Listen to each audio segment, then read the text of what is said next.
If you are not struggling financially right now, then you need to consider yourself completely blessed. Like, don't even consider yourself. You are completely blessed. Like, every time I check my local mom group on Facebook, I see requests or people asking where they can get some financial assistance to pay utilities or assistance with rent.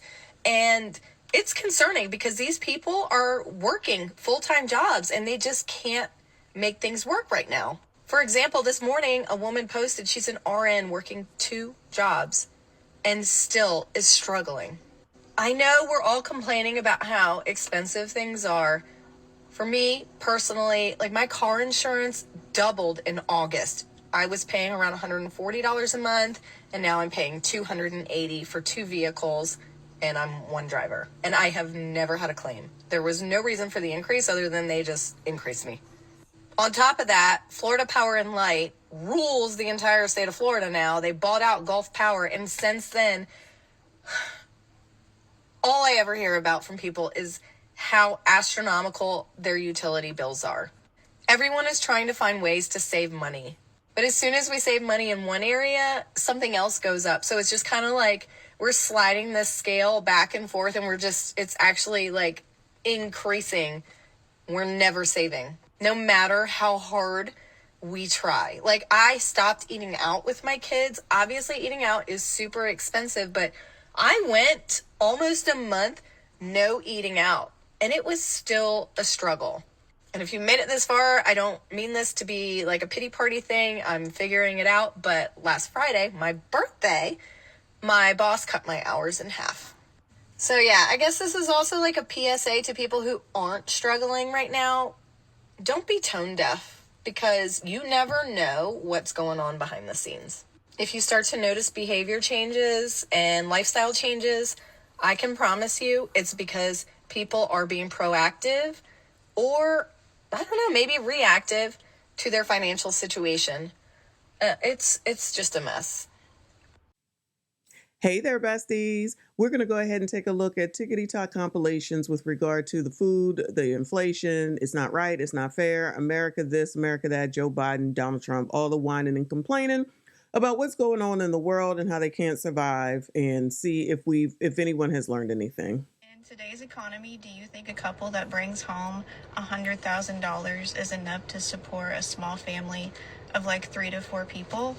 I asked this because I made a post yesterday about how Americans are really struggling, and it was really sad and eye-opening to me to see the amount of people who said, I make 6 figures now, yet we're still struggling. And I don't mean is it enough to buy like luxuries. I just mean, is $100,000 enough to live comfortably without having to live paycheck to paycheck? I remember like 12 years ago, my mom told me about this couple I knew who were making like a combined salary of $110,000. And at that point in my life, 20s, I'm thinking, what a dream, what a goal it was for me to be able to say one day that my husband and I were making like $110,000. And now here I am in 2023, and I'm like, it's not the dream life anymore. Like, if someone would have told me my husband and I would be making what we're making and still having to cut back on necessities, I would have been like, you have to be kidding me. Like, we didn't even go on a vacation this year because the last thing I'm going to do is put a vacation on a credit card, but we didn't have extra money to bring our kids on a vacation, and we both have good jobs. So if you think $100,000 is enough, I'm curious, what's your location? Do you not have children? Why do you think it's enough? Because I'm telling you, from yesterday's post on here, the comments say different, and the comments say that a majority of Americans are really, really struggling, and I mean hardworking Americans. Come to Walmart, the fucking prices go up. Bitch, I come shopping every 2 to 3 weeks. Tell me why this shit was literally $40 something, and now it's $5.80. $8 for fucking turkey. You gotta be fucking kidding me. And am I gonna buy it? Yeah, I am. I swear, every time I come to... Girl, I was just about to say I would leave that damn meat. That's not even worth it. Why are you buying it? You all are making it worse and keeping it the same by buying this mess. Ain't no way. Girl, buy the whole damn, what was that, turkey? Buy a damn turkey and slice it the hell up. It would be cheaper. Child. Yo, this is what $70 gets you at Walmart. Yep, that's it. $70. With inflation on the rise, all I'm going to say is if you see me in a self-checkout line, mind your business. Because if you think that I'm going to do what you think I'm doing, you're absolutely correct. I'm absolutely stealing. Okay, y'all. So I got approved for a house, the house that I wanted. And their website says, like, our security deposits start at 1.5 times the rent. So I'm like, okay. I've been saying I'm gonna need $4,000, but why did they say they want a 3 times the rent deposit from me and a $300 fee just because my credit score is low? And I've been working on my credit, so I did obviously get approved, but it ain't that high right now. And I'm just sitting here like, if I have $6,000 to just give right now, because when you take the offer, they want you to send the money. Lord Jesus. And now I'm at the point where I don't know what to do, y'all. Like, I really don't know what to do. Like, are we just going to stay in our car a little bit longer? Maybe. Okay, so we're going to stay in our car a little bit longer. Let's take a look at this a little bit closer. So it says that she's been approved for an apartment. When I saw that $6,592, I thought that was closing costs, child. I thought she was buying the damn house, but to each his damn own. But when I take a little bit closer, like she said, monthly rent is $1,575. Cool, child. That's more than the mortgage here, but that's a different story. So risk-based security deposit, that's the problem. Risk-based security deposit. Now, mind you, I don't know where this person is, but that sounds half damn crazy. That's where it is. So when you're not keeping the credit up to date and you're not taking your finances seriously, this is, I guess, what happens. I've never seen this before in my life. $4,725 for a risk-based security deposit. Risk mitigation administration fee of $300.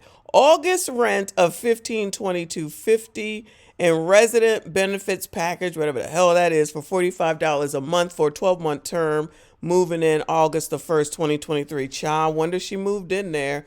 Woo, Lord, Lord, Lord. If this ain't a sign for you to get your credit together and keep it together, then I don't know what is.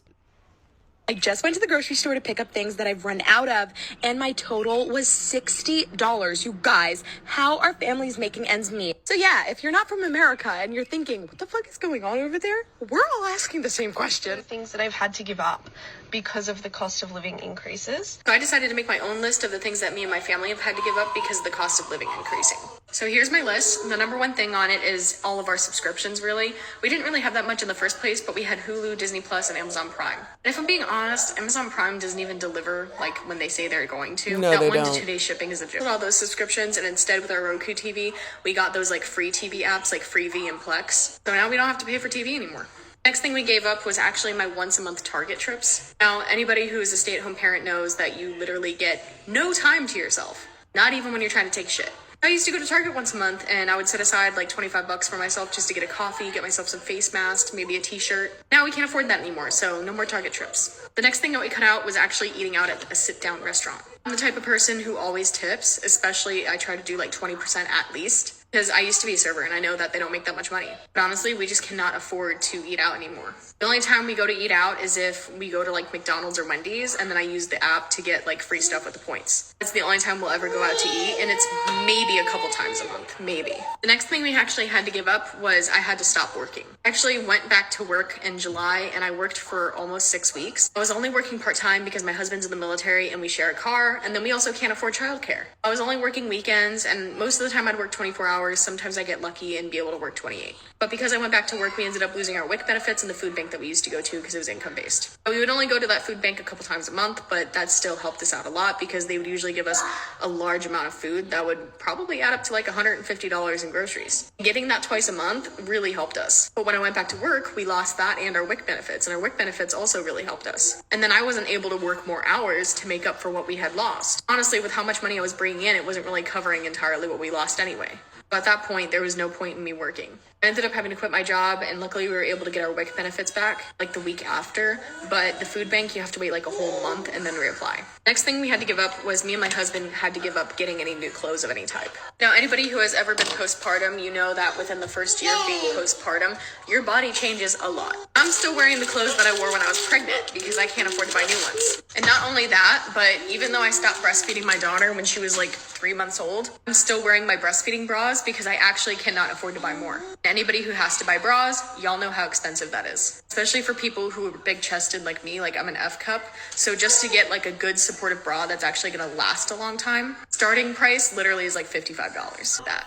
Next thing we had to cut out was actually going to the movies. Honestly, we didn't really go that often anyway. We used to go like maybe once every 3 or 4 months. But now we haven't been to the movies in a year.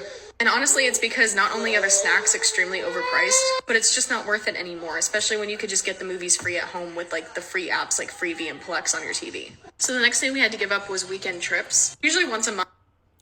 Those damn movie trips weren't worth it any daggone way. Listen, I'm not saying that people shouldn't go to the movies, but the damn stuff at the movie theater been overpriced, child. Ain't nobody going to the damn movies anyway. I'm an adult with a full-time job and a college education, and I just almost cried in the grocery store checkout when she told me how much it was going to cost, and I only eat pasta and fruits, basically. So I'm an adult with a full-time job and a college education, and I just almost cried in the grocery store checkout when she told me how much it was going to cost, and I only eat pasta and fruits, basically. So I'm about to the point in life where I'm going to have to start flopping titties out for some money because my job just ain't cutting it. So I'm about to the point in life where I'm going to have to start flopping titties out for some money. Good night. Pick a bed and go to sleep. If you're doing it, stop it. Get some help.